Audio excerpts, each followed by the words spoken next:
नमस्कार, आप देख रहे हैं टीएन न्यूज़ 24। आप जुल्म के खिलाफ आइए नजर डालते हैं इस वक्त की बड़ी खबर पर। जनपद आगरा में जिस तरह से दवा माफियाओं का एक कॉकस पकड़ा गया, उसके बाद में लगातार मानवता इंसानियत को शर्मसार करने वाली घटना, जिसको लेकर के प्रत्येक समाजसेवी, प्रत्येक उद्योगपति और लगभग हर नेता, हर इंसान के जुबान पर एक ही नाम है, ऐसे लोगों के लिए कठोर से कठोर कार्रवाई हो।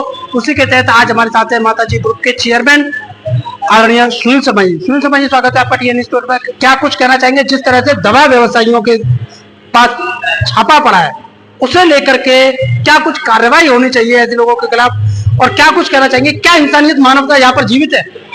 बिल्कुल, ये सच बात है कि आज जो रैकेट पकड़ा गया है, नकली दवाओं की खेप जो पकड़ी गई है, नकली दवाओं का जो रैकेट पकड़ा गया है, उस प्रकार से यहाँ पर हम समझ पाते हैं कि हमारे आगरा शहर के अंदर में हमारे मरीजों के साथ में और उनके तीमारदारों के साथ में उनके साथ जो जिंदगी से खिलवाड़ किया जा रहा है, ये बहुत ही घिनौना कृत्य है जिसको माफ नहीं किया जा सकता। और मैं तो ये कहना चाहूंगा कि ऐसे घिनौना कृत्य करने वालों के खिलाफ कानून कुछ ना करेगा, लेकिन क्योंकि हमारे यहाँ कानून की लचर व्यवस्था है, हो सकता है कुछ समय बाद वो छूट जाए, लेकिन मैं कहता हूं मृत्यु का प्रावधान होना चाहिए। क्योंकि जो आदमी जिंदगी से जूझ रहा है, अपने घर की संपत्ति, अपना सब कुछ बेच बांटने के बाद में वो अपने प्राणों की रक्षा के लिए किसी तरह से अगर निर्भर होता है तो दवाइयों पर और डॉक्टरों पर, लेकिन जिस प्रकार से दवाई के कारोबारी इस नकली दवाओं का प्रयोग करने के बाद इस प्रकार से अपना सिर्फ पैसा कमाने के उद्देश्य से जो ये काम कर रहे हैं, ये घिनौना कृत्य है, इसको कभी माफ नहीं किया जा सकता। इसका एक ही कानून है, एक ही नियम है, वो है इन घिनौने कृत्य करने वालों के खिलाफ मृत्युदंड होना चाहिए। लेकिन देखा गया सरकार ने जिस तरह से 1 करोड़ जैसी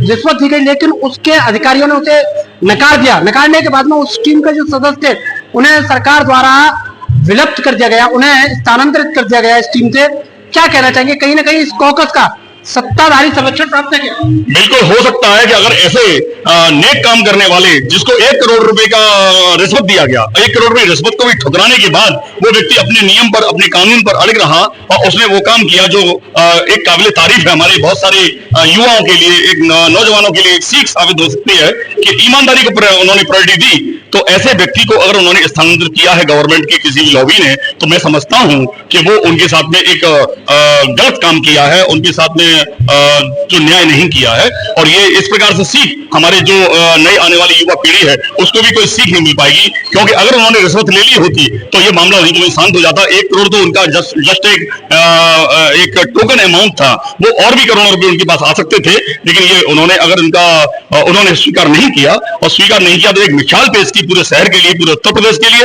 लेकिन सरकार ने अगर उनका स्थानांतरण किया है तो ये गलत किया है। समझिए, जिस तरह से आप हिंदुवादी संगठनों से जुड़े हुए हैं, जिस तरह से लगातार आप चर्चाएं करते हैं, सनातन धर्म की बात करते हैं, तो क्या लगता है कि एक बलात्कारी से भी घिनौना कृत्य जिसे लोग कह रहे हैं, ऐसा कार्य किया है इस दवा माफिया ने? तो क्या लगता है कि आप अपने बैनर तले ऐसे लोगों के खिलाफ फांसी की मांग अथवा कठोरतम कार्रवाई की मांग करेंगे आप? बिल्कुल करेंगे, क्योंकि हम जिस प्रकार से अपने सामाजिक संस्थाओं के माध्यम से हम लोग काम करते हैं, समाज के हितार्थ हम लोग जो काम करते हैं, उसमें जिस प्रकार से ये जो कृत्य किया है, ये बाकी में बहुत गंभीर अपराध है। क्योंकि करोड़ों रुपए कमा करके वो तो अपनी जेब में रख लेंगे, लेकिन उनकी दवाओं के ऊपर, दवाओं को खाने के बाद दवाओं के ऊपर निर्भर होने वाले जितने हमारे मरीज हैं, वो सब अपनी जान भी देते हैं और पैसा भी देते हैं। कहीं ना कहीं उनके साथ घिनौना कृत्य होता है, तो जाहिर सी बात है कि वो हमारे समाज के लिए नासूर है। जो ये नकली दवाइयों का कारोबार करने वाले लोग हैं, इनको माफ करना नहीं करना चाहिए सरकार को। इनके खिलाफ उचित कठोर कानूनी कार्रवाई करनी चाहिए, जिसका मेरी तरफ से अगर बात चलेगी तो मैं ये कहूंगा कि उनको सिर्फ और सिर्फ मिलनी चाहिए तो मृत्युदंड। जी, आपको बताते चले कि ये हमारे साथ थे माताजी ग्रुप के चेयरमैन सुनील शर्मा जी, जिन्होंने साफ तौर पर कहा है कि कहीं ना कहीं ऐसे दवा माफियाओं के खिलाफ, ऐसे लोगों के खिलाफ जो इंसानियत मानवता के साथ खिलवाड़ कर रहे हैं, उनके जीवन के साथ खिलवाड़ कर रहे हैं, उनके आर्थिक स्थिति के साथ खिलवाड़ कर रहे हैं, ऐसे लोगों को केवल और केवल होना चाहिए मृत्युदंड। जी हाँ, मृत्युदंड की मांग उठ रही है जनपद आगरा में, जहां लगातार टीएन न्यूज़ 24 कवरेज करके यह बताना चाह रहा है कि आखिर समाज सेवी किस तरह से कर रहे हैं मांग। अगर सही मायने में लोगों को न्याय देना है, इन खाद्य पदार्थ, इन दवा में मिलावट करने वालों के लिए सख्त सख्त कानून नियम अपनाना पड़ेगा। जिस तरह से एक मांग की गई है कि इससे फांसी या मृत्युदंड से नीचे कोई भी प्रावधान नहीं होना चाहिए। टीएन न्यूज़ 24 के लिए आगरा से अमन कौरसी के साथ अर्जुन औतिला की खास खबर।